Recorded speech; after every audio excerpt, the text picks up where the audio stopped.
భవిష్యత్తులో న్యాయ వ్యవస్థలో కూడా ఈ జడ్జీలను భర్తీ చేసేటువంటి అవకాశం ఏఏ ద్వారా ఉంటుందా? ఇప్పుడు గ్రూపింగ్ చేసేటప్పుడు కేసెస్ లేదా ఇన్ఫర్మేషన్ ఇచ్చేటప్పుడు ఒక కేసు గురించి లేదా టెక్నాలజికల్గా మనం వెళ్ళి కంప్లైంట్ ఇచ్చే బదులు వాట్సాప్ ద్వారా ఏఐ ద్వారా కంప్లైంట్ తీసుకునేటప్పుడు రిజిస్టర్ చేసేటప్పుడు టెక్నికల్ వాటిని పక్కన పెడితే కొన్ని సబ్స్టాంటివ్ రైట్స్ ప్రొసీజరల్ రైట్స్ కూడా ప్రజలకి కొత్త యాక్ట్ ద్వారా భారతీయ నాగరిక్ సురక్షా సంహిత అని ఒకటి వచ్చింది 2023లో. భారతీయ సాంఖ్య అధినియం అని ఒకటి వచ్చింది. అంటే ప్రొసీజరల్ లాస్. ఎవిడెన్స్ యాక్ట్ మారింది, సిఆర్పిసి మారిపోయింది. ఐపీసీ మారి భారతీయ న్యాయ సంహిత యాక్ట్ వచ్చింది. కానీ ఐపీసీలో ఓన్లీ సబ్స్టాంటివ్ రైట్స్ వస్తాయి, ఈ మిగతా రెండిట్లో ప్రొసీజరల్ రైట్స్ వస్తాయి. So what ever it is, AI అనేది ఎంటర్ అయింది. ఏఐ ఎంటర్ అయిన తర్వాత ఇప్పుడు ఏ స్టేజ్ దాకా ఏఐని మనం వాడుకుంటున్నామంటే రికార్డ్ మెయింటెనెన్స్ కోసం వాడుతున్నాం. నెక్స్ట్ ఏఐలో నమ్మకమైనటువంటి యాప్స్ ఉన్నప్పుడు statistics including legal references, citations, information తీసుకునేదానికి మనం ఏఐని వాడుకుంటున్నాం. తర్వాత గైడెన్స్ కింద సజెషన్స్ కింద ఏఐ ఇచ్చేటువంటిది మళ్ళా మన మేధస్సుతోటి అది కరెక్ట్గా ఉందా లేదా చూసుకొని అసిస్టెంట్గా ఏఐని వాడుకుంటున్నాం. కానీ రాబోయే రోజుల్లో లాయర్స్కి సబ్స్టిట్యూట్గా, అంటే కేసు ఆర్గ్యుమెంట్ కూడా లాయర్స్ బదులు ఆర్టిఫిషియల్ ఇంటెలిజెన్స్ ద్వారా తయారు చేసినటువంటి ఏఐ మెకనైజ్డ్ ఇన్స్ట్రుమెంట్స్ ద్వారా కానీ లేదా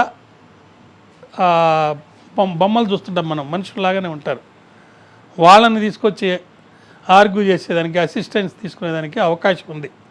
అయితే ఇక తీర్పు ఇచ్చేంత వరకు న్యాయమూర్తుల బదులు ఇటువంటి ఏఐ మేనేజ్డ్ లేదా ఏఐ ద్వారా సృష్టించబడినటువంటి మనిషి మరి వస్తారా అంటే వచ్చేదానికి అవకాశం లేదు. ఎందుకు లేదంటే ఒరిజినల్గా మానవత్వం అనేది లేకపోతే సెంటిమెంట్ అనేది ఏఐకి ఉండదు.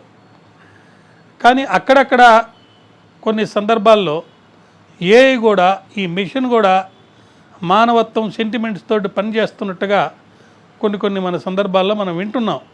ఉదాహరణకి నాకు తెలిసి ఒక కేసులో ఓ పర్టికులర్ భర్త ఏఐ మెకనైజ్డ్ అమ్మాయితోటి మాట్లాడేటప్పుడు కొన్ని అసందర్భ వాక్యాలు ఆ పర్టికులర్ బొమ్మ మీద ప్రయోగిస్తే అది బెదిరిస్తుంది, నీ భార్యకి చెప్తాను ఈ సంగతులు అని. నీకేం తెలుసు నా గురించి, నువ్వేం చెప్తావంటే తన భార్యకు కూడా తెలవనటువంటి కొన్ని ఇతని సీక్రెట్స్ని నెట్ ద్వారా లేకపోతే ఏ యూజ్ చేసుకొని తెలుసుకొని ఇతన్ని బెదిరిస్తుంది. ఈ ఆర్టిఫిషియల్ బొమ్మ అమ్మాయి, నీ భార్యకి ఇదిగో నీ సంగతులు నాకు ఇన్ఫర్మేషన్ ఉంది, నువ్వు పలానా దగ్గర ఇది చేసావు, పలానా దగ్గర ఇది చేసావు, ఇవన్నీ నీ భార్యకి చెప్పి నేను ఇరికిస్తాను, ఇబ్బంది పెడతానని చెప్పడం జరుగుతుంది. అదేవిధంగా కొన్ని సందర్భాల్లో ఈ మెకనైజ్డ్ లేడీ తోటి బాగా ప్రేమ అనురాగంతో మాట్లాడటం అలా తయారైపోయిన తర్వాత అది దా సిస్టానికి అడాప్ట్ అయ్యి కొంత సెంటిమెంట్ దానికి కలిగి ఈయన ఎప్పుడైనా ఖాళీ సందర్భాల్లో లేకపోతే బిజీ ఉన్న సందర్భాల్లో పట్టించుకోకపోతే మనం ఎలా అలుగుతామో, మనం ఎలా ఫీల్ అవుతామో అట్లా ఈ బొమ్మలు కూడా ఫీల్ అయినాయి అనే ఒక వర్షన్ మనం వింటున్నాం. తర్వాత ఇంకోటి ఏంటంటే ఏఐ ద్వారా నెక్స్ట్ స్టేజ్ వచ్చేసింది. ఏఐ ద్వారా ఏఐ కంటే నెక్స్ట్ స్టేజ్ వచ్చింది. ఇప్పుడు ఆ నెక్స్ట్ స్టేజ్లో ఏమవుతుందంటే మనుషులు చేయలేనటువంటి విపత్కరమైనటువంటి శ్రమతో కూడుకున్నటువంటి లేదా ఎక్కువ పరిశ్రమ చేయాల్సినటువంటి చేయలేని సందర్భాల్లో అవి చేస్తున్నాయంట. ఉదాహరణకి ఒక 30-40 ఇయర్స్ నుంచి కొన్ని సమస్యలు పరిష్కారం కానీ ఇవి పరిష్కరించేస్తున్నాయి టెక్నికల్గా, కొన్ని ప్రొసీజరల్గా ఇవి. అయితే ఇక్కడ ఒక చిన్న సమస్య వచ్చింది ఏంటంటే ఏదైతే సేఫ్టీ మెజర్స్ పెట్టుకొని ఉన్నారో ఆ సేఫ్టీ మెజర్స్ను కూడా బ్రేక్ చేసి ఇవి లోపలికి ఎంటర్ అయిపోతున్నాయి. దానివల్ల ఇప్పుడు బ్యాంక్స్ కానీ ఇతర సెక్యూరిటీకి సంబంధించిన కొన్ని ఏజెన్సీస్ కానీ ఆర్మీ లాంటి వాటి కానీ అవన్నీ ఏం చేస్తున్నాయంటే చాలా డబ్బు ఖర్చు పెట్టి ఆ నెక్స్ట్ లెవెల్లో ఏఐ కంటే నెక్స్ట్ లెవెల్లో వచ్చినటువంటి ప్రోగ్రామ్స్ అటువంటి వల్ల వాటికి ఎటువంటి సెక్యూరిటీ ప్రాబ్లం లేకుండా ఎటువంటి ఇది లేకుండా కాపాడుకునే దానికోసం మనం చూస్తున్నాం. ఉదాహరణకి నేను ఈ మధ్య 2-3 చూశాను. మనం విక్టరీ చూపించడం ఇలా అంటాం కదా, ఇలా అన్నప్పుడు ఈ ఫింగర్స్లో నుంచి మన వేలి ముద్దల్ని అది క్యాచ్ చేస్తుందంట. చేసి దాని నుంచి ఫింగర్ ఇది కూడా పట్టుకొని దీని నుంచి తయారు చేసి మనం ఎక్కడైనా ఏలు ముద్ర వేస్తే వచ్చేదాన్ని అది ఏలు ముద్ర వేసేసి బయటికి తీసేస్తుంది సీక్రెట్. కాబట్టి ఎవరు ఇలా విక్టరీ చూపించాడు ఇలా అంటాం కానీ ఇలా చూపించడం కానీ చేయకూడదు అనేది ఇప్పుడు ఒక వార్నింగ్ లాగా వచ్చింది బయటికి. సో ఇది ఏ లెవెల్లో ఉంది, నెక్స్ట్ స్టేజ్కి వెళ్ళిపోయింది. ఆ నెక్స్ట్ స్టేజ్లో ఇటువంటివన్నీ నేరాలు జరుగుతున్నాయి. మనిషి చేయలేని నేరాలు ఏఐ ద్వారా చేస్తున్నారు. అదేవిధంగా మనిషి కొన్ని వీక్నెస్లు ఉంటాయి ప్రతి వాళ్ళకి. ఈ ఏఐ ద్వారా ఆ వీక్నెస్లు కనిపెట్టి ఆ వీక్నెస్ల మీద దెబ్బ కొడతారు. ఉదాహరణకి, అయ్యా మా అమ్మాయికి అర్జెంటు నా ఫోన్ మర్చిపోయి వచ్చాను, మా అమ్మాయికి హాస్పిటల్లో ఉంది, మీ ఫోన్ ఇవ్వండి నేను ఫోన్ చేస్తానని మీ దగ్గర ఫోన్ తీసుకుంటాడు. వాడు తీసుకొని వాళ్ళ అమ్మాయికి ఫోన్ చేసేటప్పుడు అర్థమైందా, ముందుగా మీరు అంతకుముందాక వాడుంటారు ఆ ఫోన్ని, మీ ఏలు ముద్ద దాని మీద ఉంటుంది. ఒక క్లిక్ తీసుకొని సెల్ఫీ ఫోటో ద్వారా దాన్ని డౌన్లోడ్ చేసుకుంటాడు మన ఏలు ముద్రని. దాన్ని వాడి వాట్సాప్లోకి పంపించుకుంటాడు. మనం ఏదో మనకు ఫోన్ ఇచ్చే వాళ్ళ అమ్మాయితో నిజంగానే మాట్లాడుతుంటాడు, మా అమ్మాయికి బాగాలేదు అది ఇది అని. అదేవిధంగా ఒక 10 రూపాయలు 50 రూపాయలు 100 రూపాయలు మీ అకౌంట్లోకి ట్రాన్స్ఫర్ చేస్తారు. ఏమండి, ట్రాన్స్ఫర్ చేసి ఏం చేస్తాడు, బై మిస్టేక్ మీ దాంట్లో పడ్డాయండి, ప్లీజ్ దయచేసి మీరు నాకు మీ అకౌంట్లో నా డబ్బులు పడ్డాయి, దయచేసి నాకు ట్రాన్స్ఫర్ చేయమండి అని అంటారు. మనం నిజమే అనుకొని ఆ అకౌంట్కి మన అమౌంట్ని ఏదైతే వచ్చిందో అది ట్రాన్స్ఫర్ చేస్తాం. ఆ ట్రాన్స్ఫర్ చేసేదానికి ముందర ఒక చిన్న లింక్ పంపిస్తాడు. ఆ లింక్ ద్వారా మీరు డబ్బులు ఆడికి ట్రాన్స్ఫర్ చేయగానే మీ అకౌంట్లోకి వాడు ఎంటర్ అవుతున్నాడు. ఇదొకటి. తర్వాత ఇప్పుడు మీకు తెలంగాణలో చాలా కేసులు జరుగుతున్నాయి. ఏం కేసులు జరుగుతుంది, నా ట్యాప్ చేశారు పోలీసు, ఫోన్లు ట్యాపింగ్ అని చాలా జరిగినాయి అని, స్వపక్షాలో ఉండే వాళ్ళు కూడా ట్యాప్ చేశారని జరిగినాయి, చాలా కేసులు జరుగుతున్నాయి. దీనికి సంబంధించి మీకు చాలా ఇంటర్వ్యూలో కూడా నేను చెప్పడం జరిగింది. గతంలో దీని కాస్ట్ ఇజ్రాయెల్ నుంచి 10 లక్షలు పెడితే మీరు మెషిన్స్ తెచ్చుకోవచ్చు. కానీ ఇప్పుడు దాని కాస్ట్ కూడా తగ్గించారు. 2-3 లక్షల రూపాయలకే మీరు సొంత టెలిఫోన్ ఎక్స్చేంజ్ స్టేషన్ని మీరు మీ ఇంట్లో ఏర్పాటు చేసుకోవచ్చు, మీ ఆఫీస్లో ఏర్పాటు చేసుకోవచ్చు. అదొకటి. రెండోది, మీరు ల్యాండ్ లైన్ ఉందనుకోండి, మీకు ఫిక్స్డ్ ల్యాండ్ లైన్, ఆ ల్యాండ్ లైన్ ద్వారా మీరు ఆపరేట్ చేస్తుంటే మీ ఇంటి దగ్గర ఉన్న పోల్లో ఈ బగ్స్ని ఎంటర్ చేస్తున్నారు ఏఐని వాడుకొని. ఆ బగ్స్ మీ మొత్తం మూమెంట్స్ని రికార్డ్ చేసి ఇచ్చేస్తుంది. సో ఏఐ ద్వారా మనకు ఎన్ని ప్రయోజనాలు జరుగుతున్నాయో ఏఐ ద్వారా అన్ని నష్టాలు కూడా జరుగుతున్నాయి. డిజిటల్ మీడియా ద్వారా కొన్ని చెప్పకూడనటువంటి నేరాలు జరుగుతున్నాయి. ఆ నేరాలు అరికెట్టేందుకోసం సెక్యూరిటీ మెజర్స్ పెంచేందుకోసం చాలా డబ్బు ఖర్చు పెడుతున్నారు. అలా లేకపోతే పోయిన ఉద్యోగాలు, చాలామంది ఐటీ వాళ్ళు ఉద్యోగం పోయినందువల్ల రియల్ ఎస్టేట్ కూడా ఫెయిల్ అయ్యి ఇబ్బందికర పరిస్థితుల్లో ఉన్నప్పుడు ఈ ఏఐ వచ్చి కొంత రష్ ఇచ్చింది. ఏఐ ద్వారా కొన్ని ఉద్యోగాలు కల్పితం అయిపోయినాయి. ఏఐ కంటే నెక్స్ట్ లెవెల్ వెళ్ళిన ద్వారా కొంత ఉద్యోగాలు మళ్ళీ క్రియేట్ అవుతున్నాయి.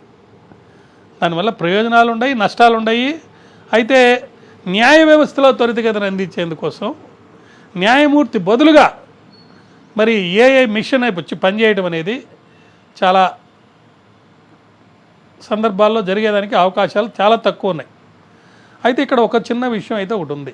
ఇప్పుడు మనకు సిఆర్పిసి అనుకోండి, లేకపోతే కొత్తగా వచ్చిన భారతీయ నాగరిక సురక్ష సంహిత 2002-23లో కానివ్వండి, అంబేద్కర్ గారు లేదా సిఆర్పిసిని తయారు చేసిన వాళ్ళు అప్పట్లో, సిఆర్పిసి ఒరిజినల్గా చేసింది బ్రిటిష్ వాళ్ళండి. ఆ విషయం చాలామందికి తెలియదు. సిఆర్పిసి అంటే మనం చేశారనుకుంటారు, కాదండి. వాళ్ళు కానీ ఈ సాక్ష్య ఇవన్నీ యాక్ట్లు తెచ్చినప్పుడు స్టేట్ దగ్గర రిసోర్సెస్ చాలా తక్కువ ఉన్నాయి. స్టేట్ దగ్గర రిసోర్సెస్ చాలా తక్కువ ఉన్నందువల్ల 4 ప్రొసీజర్లు పెట్టారు. ఆ 4 ప్రొసీజర్స్లో కొన్ని సిస్టమ్స్లో ఏం చేశారంటే కొన్ని సెక్షన్లు రాజీ పడవచ్చు.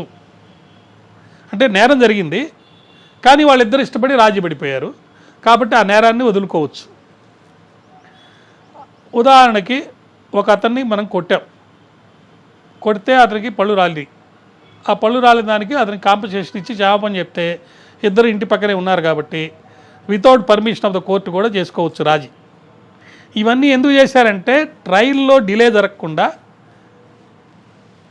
తొందరగా న్యాయం ధర్మం ప్రకారం జరిగేటట్టు దానికోసం చేశారు. అయితే నాన్ కాంపౌండబుల్ అఫెన్సెస్ ఉన్నాయి. ఫర్ ఎగ్జాంపుల్ మర్డర్ చేశారు, అది గవర్నమెంట్ కూడా రాజీ చేసేదానికి లేదు. సో రాజీ కానటువంటి కేసులు కొన్ని, రాజీ అయ్యే కేసులు కొన్ని చేశారు. ఇట్లా 2 వర్గాలైనవి. మళ్ళీ ఈ 2 వర్గాల్లో కూడా 4 ప్రొసీజర్లో 2 ప్రొసీజర్లు పోతే ఇంకో 2 ప్రొసీజర్లు ఉన్నాయి. వాటిల్లో ఒక ప్రొసీజర్ ఏం చేశారంటే, ఉదాహరణకి మీరు లైసెన్స్ లేకుండా డ్రైవింగ్ చేస్తున్నారు, ఏం నేరం జరగల, పట్టుకున్నారు, డ్రైవింగ్ లైసెన్స్ అడిగితే లేదన్నారు. దానికి శిక్ష ఏంటంటే ఓన్లీ ఫైన్, ఇంప్రిజన్మెంట్ లేదు, ఫైన్ అమౌంట్ 500 రూపాయలు. ఇటువంటి నేరాలకి సిస్టంలో ఏం చేశారంటే ఒక నోటీస్ పంపిస్తారు మీ ఇంటికి, నువ్వు పలానా తారీఖు నాడు పలానా టైంలో పలానా దగ్గర డ్రైవింగ్ లేకుండా లైసెన్స్ చేస్తుంటే పలానా కానిస్టేబుల్ పట్టుకున్నాడు, నీ మీద ఈ సెక్షన్ వాళ్ళు మోపారు, దానికి ఇంత ఫైన్ ఉంది, మీరు కట్టండి అని అడుగుతాడు. మీరు కట్టేశారనుకో ఇంకా ట్రయలే లేదు, కోర్టే లేదు, అక్కడ కేసు ముగిస్తుంది. మీరు సమ్మన్ రాగానే అది సమ్మరీ ప్రొసీజర్ అంటారు దాన్ని. దాంట్లో ఆ సమ్మన్స్ ద్వారా మీకు వచ్చిన వెంటనే మీరు డబ్బును కట్టేస్తే, నేరం ఒప్పుకుంటే ఆ శిక్షగా ఆ ఫైన్ కనుక కట్టేస్తే కేస్ ఈజ్ క్లోజ్డ్. ఇక్కడ జడ్జి కొత్తగా చేసేది ఏమీ లేదు, ఓన్లీ మెకానికల్గా చూసేదే. ఏం చూస్తాడు అక్కడ, డబ్బులు కట్టాడా లేదా, కేసు కాగ్నిజ్ తీసుకునేటప్పుడు ఏ నేరం చేశారు అయిందా లేదా, ఆ నేరం చేశారు సమన్ పంపండి, సమన్ పంపితే ఆ డబ్బు కట్టేస్తే కేసు క్లోజ్ చేయటం. ఇటువంటి కేసుల్లో మీరు అడిగినటువంటి ఆర్టిఫిషియల్ ఇంటెలిజెన్స్ ద్వారా తయారైనటువంటి ఒక మెషిన్ జడ్జిగా పనిచేసేదానికి ఎక్కువ అవకాశాలు ఉన్నాయి. కానీ ఇతర కేసుల్లో నాన్ కాంపౌండబుల్ కానీ కాంపౌండ్లు కానీ వేరే మనిషిని జైల్లో పెట్టేటువంటి పరిస్థితి వచ్చిన కేసుల్లో ఏని ఒక అసిస్టెంట్గా వాడుకోవడానికే తప్ప ఏ ద్వారా ఒక న్యాయమూర్తిని క్రియేట్ చేసి అతను ఆ కేసుని ట్రయల్ చేయటం, శిక్ష వేయటం ఇటువంటివి జరగకపోవచ్చు. ఇది నా ఉద్దేశం.